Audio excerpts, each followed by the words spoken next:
Hello everyone, কেমন আছেন সবাই? আজকের ব্লগে আপনাদের স্বাগত। আজ 14ই ফেব্রুয়ারি, এক বিশেষ দিন। যদিও আমার দিনটা সাধারণভাবেই কেটেছে। আপনাদের কেমন কাটলো আজকের বিশেষ দিন কমেন্টে জানাবেন। আজ আমার দিনের শুরু হয়েছিল 5:40-এ। সকালে কিছুটা তাড়াতাড়ি উঠলে অনেক কাজ গুছিয়ে নেওয়া যায়। সকালে উঠে প্রথমে হালকা উষ্ণ জল খেলাম 2 গ্লাস, আর বোতলগুলোয় জল ভরে রাখলাম। এই ছোট ছোট অভ্যাসগুলো দিনটাকে কিন্তু অনেক সহজ করে দেয়। সকালে আমি ডায়েরিতে সারাদিন কি করতে চাই একটু করে লিখে নেই।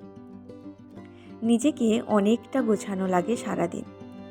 লিখে রাখা সব কাজ যে হয়ে যায় তেমনটা কিন্তু নয়, তবে চেষ্টা করি সবটা করার। দিনের শেষে যখন ডায়েরি খুলে দেখি কি হলো না, আবার আগামী দিন সেগুলো করার চেষ্টা করি। আর আমাদের মনকে একটু সুযোগ দিলেই অলসতা খুঁজে নেয়। মনের সাথে লড়াই করতে করতেই সারা দিনটাই কেটে যায়।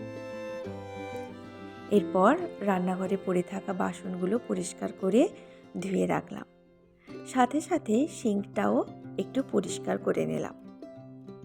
সকালে আমলকি হলুদ জুস বানিয়ে খাওয়া অনেক উপকারী, তবে আমার জুস বানানোর সময় হয় না, তাই একটু করে আমলকি ও হলুদ মুখে ফেলে দিই কাজ করতে করতে।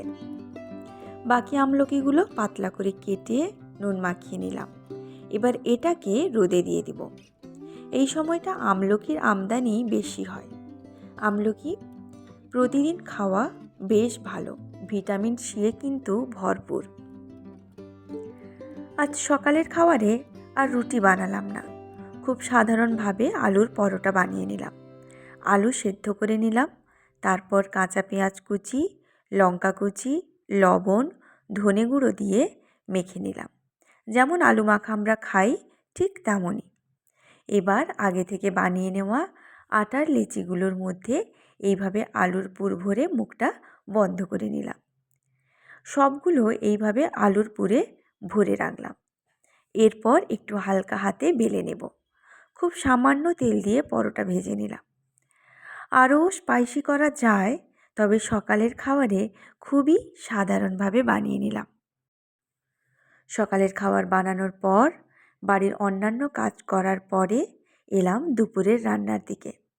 আজ একটু রান্না করতে দেরি হয়েছিল, বাজার দেরি করে আসলো। আর আজ বানালাম মাছের মাথা দিয়ে বাঁধাকপি। খুব সাধারণভাবেই পেঁয়াজ কুচি, আদা রসুন বাটা, টমেটো, গোটা জিরে দিয়ে মশলাটাকে একটু কষে নিয়ে মাছের মাথা দিয়ে তারপর বাঁধাকপি দিয়ে দিলাম। লো ফ্লেমে ঢাকিয়ে রান্না করে নিলাম। আমি বাঁধাকপি কিন্তু আগে থেকে সেদ্ধ করি না, এইভাবেই করি। খেতে বেশ ভালো হয়েছিল। আর এদিকে মাছ আলু ভেজে নিলাম। রুই মাছের পাতলা ঝোল করেছিলাম। শেষে বসিয়েছিলাম টমেটো চাটনি। টমেটো চাটনি করতে বেশি সময় লাগে না।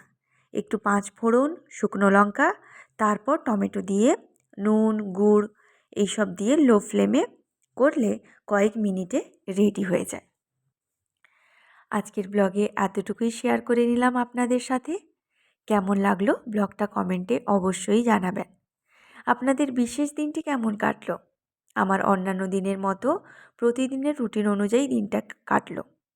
ব্লগটা ভালো লাগলে অবশ্যই লাইক করবেন, আর চ্যানেলটিকে সাবস্ক্রাইব করে আমার জার্নিতে পাশে থাকবেন সকলে। সুস্থ থাকবেন, শরীর ও মনের যত্ন নেবেন।